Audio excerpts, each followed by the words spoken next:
बच्चों देखो 10th की ग्रामर में कल हमने पद परिचय देखा। आज हम देखेंगे रचना के आधार पर वाक्य भेद। ठीक है, इसमें से भी 5 प्रश्न आते हैं जिसमें से आपको 4 करने होते हैं। तो सबसे पहले तो वाक्य की परिभाषा जो संभवतः आ सकती, ज़रूरी नहीं है कि आएगी। शब्दों का सार्थक समूह वाक्य कहलाता है। जैसे मैं जाता हूँ, 3 शब्द मिले, सार्थक मतलब अर्थ निकल रहा है, उसको वाक्य कहते हैं। ठीक, ये उतना इम्पोर्टेंट नहीं है, फिर भी।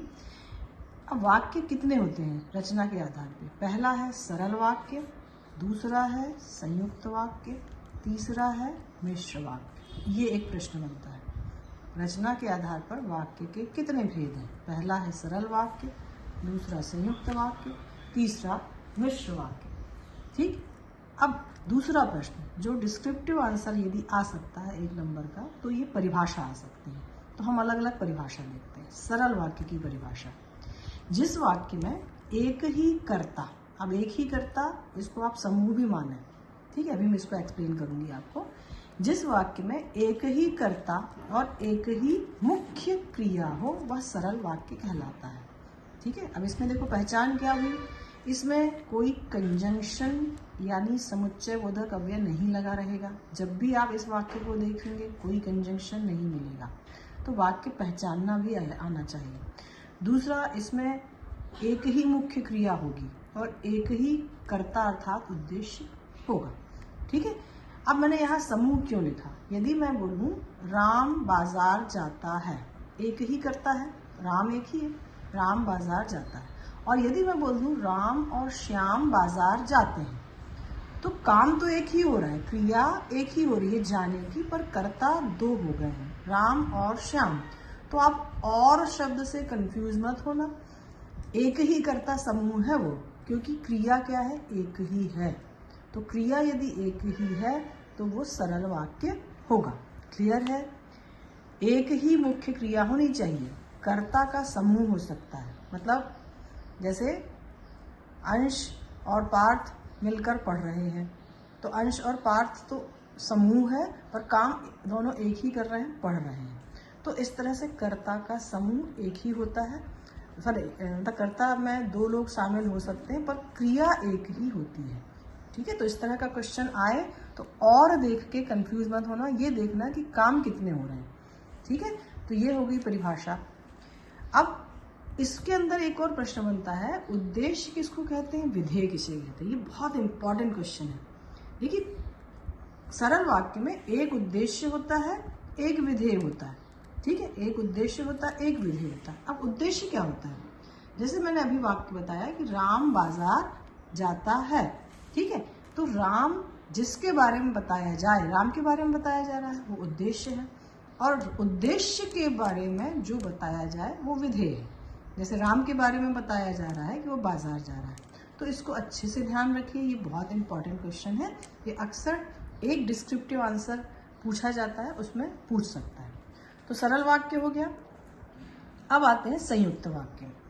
अब इसकी परिभाषा देखिए, जिस वाक्य में 2 या 2 से अधिक स्वतंत्र वाक्य, मैंने जिनको हाईलाइट किया है वो ध्यान रखिए, 2 या 2 से अधिक स्वतंत्र वाक्य योजक शब्द या समुच्चय बोधक अव्यय, जिसको कंजंक्शन बोलते हैं, से जुड़े होते हैं। ठीक है, अब वाक्य कितने होने चाहिए? 2 या 2 से अधिक होने चाहिए। अब दोनों को स्वतंत्र बोला है, इंडिपेंडेंट होने चाहिए। वो जुड़े किससे होते हैं? समुच्चय बोधक अव्यय से, कंजंक्शन से जुड़े होते हैं। और यहाँ पे सबसे बड़ी बात यह है कि हर वाक्य स्वतंत्र होता है, अर्थात अपना पूरा अर्थ देता है। उदाहरण देखें, आप खाना खाएं, ये एक वाक्य है। घूमने, आप घूमने जाएं, दूसरा वाक्य। इसको हमने किससे जोड़ दिया? समुच्चय बोधक अव्यय से। तो 2 या 2 से अधिक स्वतंत्र उपवाक्य समुच्चय बोधक अव्यय से जुड़े होते हैं।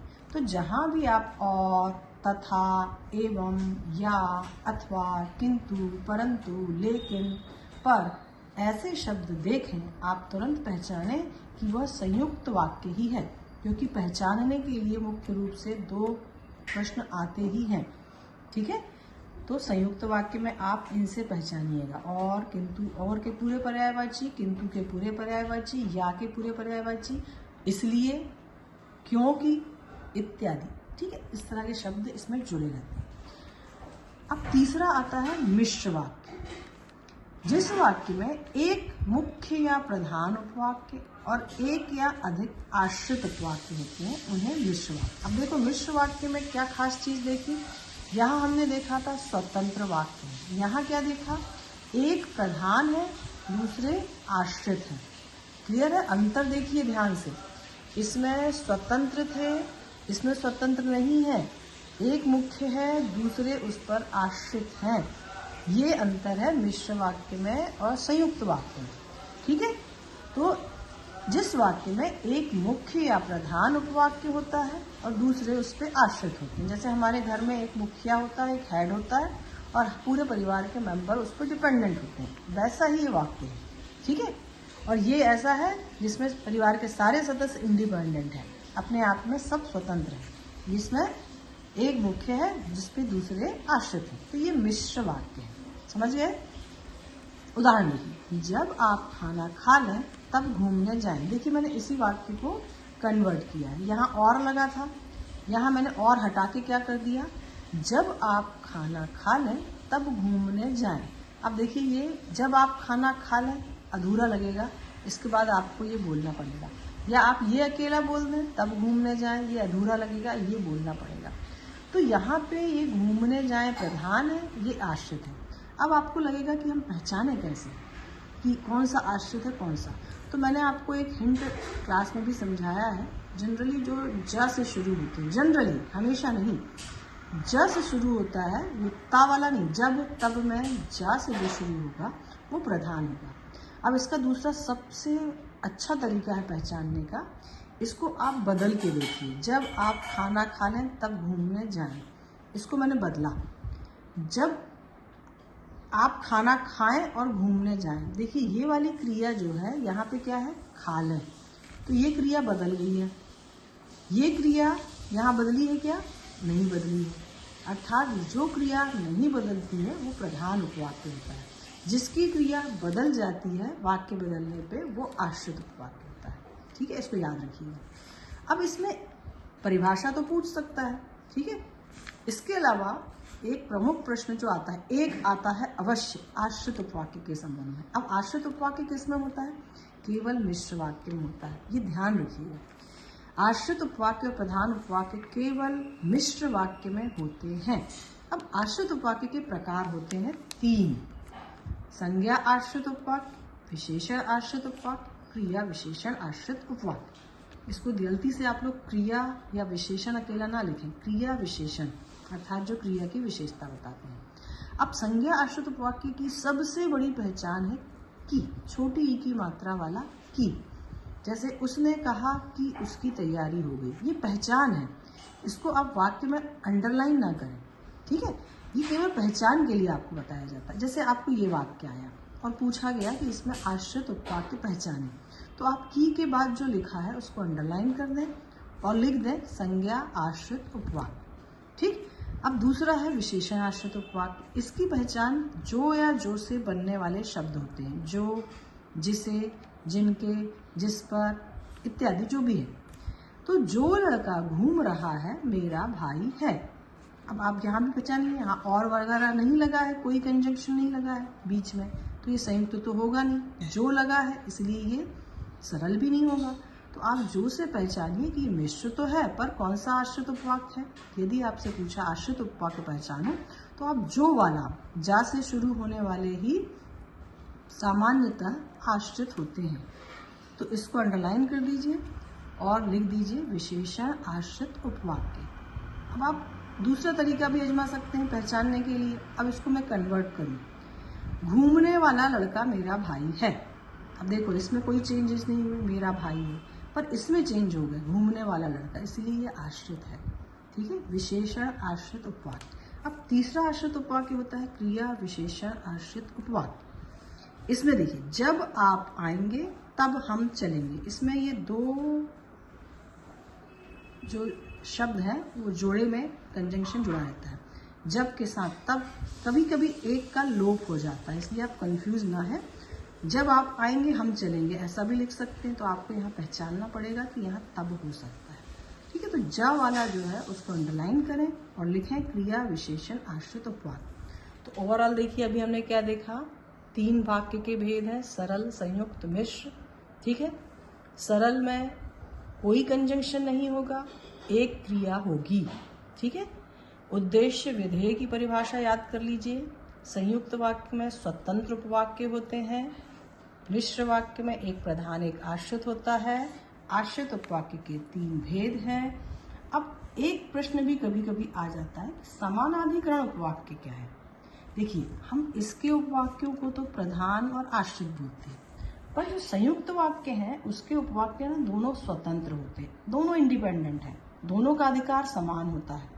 ठीक है, इसलिए हम इनको समानाधिकरण उपवाक्य कहते हैं, जहां दोनों उपवाक्य स्वतंत्र हों और अपना पूरा अधिकार रखते हों। ठीक है, वो संयुक्त वाक्य में आते हैं, उनको समानाधिकरण उपवाक्य कहते हैं। ठीक है, सरल वाक्य में कोई कंजंक्शन नहीं, संयुक्त वाक्य में दोनों स्वतंत्र, इनके उपवाक्यों को हम समानाधिकरण कहते हैं।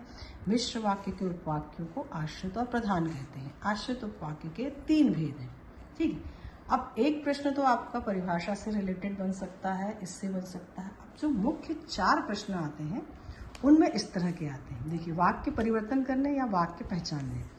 मैं समझ गया कि वह क्या करना चाहता है। अब ब्रैकेट में दिया रहेगा वाक्य पहचाने, तो आप किससे पहचानेंगे, इससे आप पहचान जाएंगे कि ये सरल नहीं है क्योंकि की लगा है, संयुक्त नहीं है क्यों, क्योंकि इसमें और, किंतु, परंतु वगैरह नहीं लगा है, इसलिए ये कौन सा वाक्य है, मिश्र वाक्य। अब आता है दूसरा, जब वह आया तब मैं सो गया। आश्रित उपवाक्य पहचाने, पहचान कर अपना नाम, उसका नाम लिखें। अब आश्रित उपवाक्य पहचानने बोला है तो ये तो मिश्र वाक्य ही है। अब आश्रित उपवाक्य की मैंने आपको पहचान क्या बताई, जो जा से शुरू होता है। जब वह आया, आप इसको अंडरलाइन करके लिखेंगे, नीचे लिखेंगे और फिर लिखेंगे आश्रित उपवाक्य का भेद। अब जिसमें 2 कंजंक्शन लगे हैं वो कौन सा है, क्रिया विशेषण। क्रिया विशेषण आश्रित उपवाक्य पूरा लिखेंगे। ठीक है, तीसरा प्रश्न, जो पैसे मुझे मिले थे वह खर्च हो गए। आश्रित उपवाक्य पहचान कर नाम लिखें। अब यहाँ भी आप सरल शॉर्टकट टेक्निक जो से निकालेंगे, इसको अंडरलाइन करिए, इसके नीचे आप लिखिए कौन सा है, जो है ये, इसमें 2 कंजंक्शन नहीं है।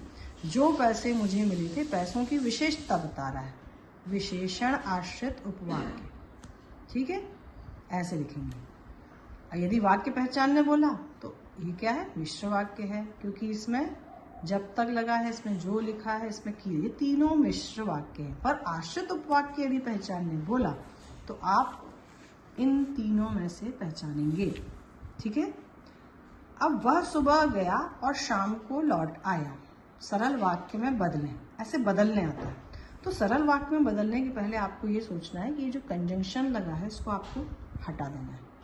हटाएंगे तो वह सुबह गया शाम को लौट आया। अब आपको देखो, सरल वाक्य में क्या होता है, एक क्रिया होती है मुख्य।